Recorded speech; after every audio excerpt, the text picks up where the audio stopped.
Fox News alert now. Chinese paramilitary units reportedly gathering near the border with Hong Kong. President Trump weighing in on this. A few tweets already today. Here's one of them.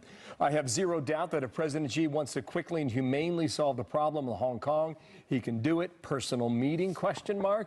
Our next guest says China's acting like a bully, writing what Hong Kong's unrest tells us about China's plans for the rest of the world.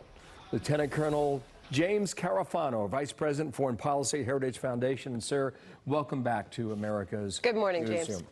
Hey, good to be with you. The president is suggesting just a few moments ago that President Xi should meet one-on-one with the protesters and everything could be resolved that way peacefully. Where are you on this today?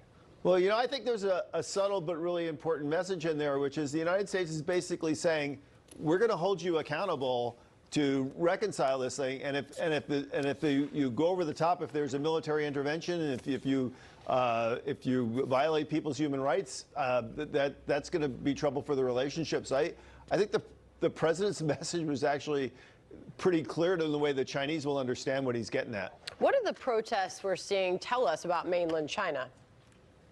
Well, the number one thing it says is China breaks its promises. I mean, China agreed to a deal when sovereignty was returned from Great Britain of one country, two systems. And under Xi, they've been systematically violating that deal. And this all really started, forget about the legalities of this, but when the people of Hong Kong figured out that the senior administrator was more concerned about what Beijing wanted than what was best for the people of Hong Kong, that's when people, I think, really think that the red line had been crossed. James, we're just looking at a lot of the analysis, and I don't know what the protesters get out of this. Dan Henninger's writing about it today in the Wall Street Journal. Right. He says, does Hong Kong matter? Ultimately and unhappily, the Hong Kong protesters may get not much more than admiration from the rest of the world, but we would all do well to stare hard into those faces, filling screens, and think about the implications of their all-or-nothing fight for freedom, end quote. Do you have a sense now today how this unwinds ultimately? Well, yeah, I think, look, this demonstrates that China doesn't care about Hong Kong, and it doesn't really care about the people of Hong Kong. And it can do this now because it can get away with it, because Xi thinks he is powerful. And quite honestly, they would love to see the reputation of Hong Kong diminish. They would like to say, oh, look, it's not a safe place to do business. Go do business in Guangzhou or Shanghai, places on the mainland that we control. This shows that China doesn't care about its people, because at the end of the day, the people of Hong Kong are citizens of China. They are part of China.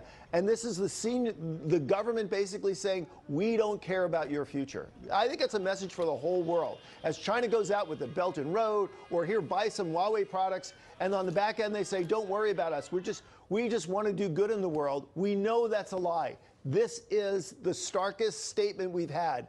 They lie to the entire world, they break their promises, and they are not a force for good. Finally, how would you like to see the United States respond?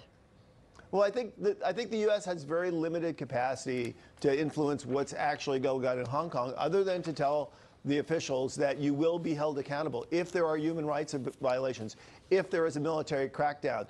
The world will note, and the United States will lead the way. I think that's the right message. James Carafano, thank you.